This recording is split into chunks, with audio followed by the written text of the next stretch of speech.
में घर कर रखी है तू रंग गे।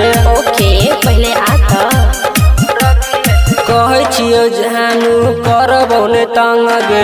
नहीं रे झूठ बजी छे। बाल्टीन में घर कर रखी है तू रंग गे। कहे छियो जानू करबो ने तंग गे।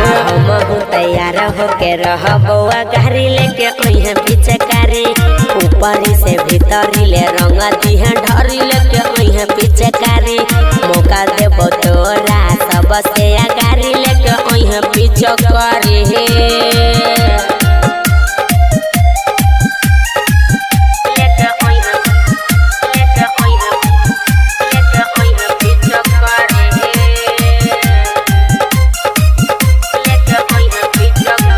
बजा कर जोगीरा लगबो तोरा रंग गे।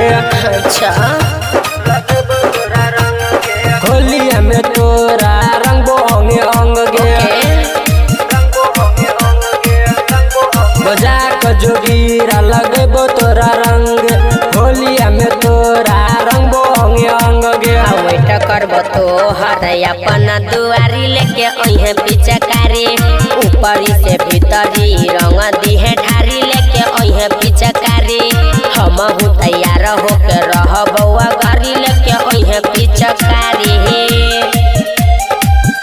लेके अइहे पिचकारी लेके अइहे पिचकारी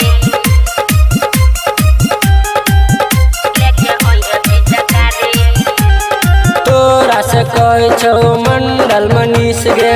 की कहै छै रे होली में रंगबो तोहर गोरे गोरे गाल गे। छुई है होली में रंगबो तोहर गोरे गोरे गाल गे। तोरा से कहे छो मंडल मनीष गे। सुमन के बोलई है सीटी तू मारी लेके अइहे पिचकारी ऊपरी से भीतरी रंग दिहे ढारी लेके अइहे पिचकारी हमहू तैयार होके रह बउआ गाड़ी लेके अइहे पिचकारी अइबे करी है।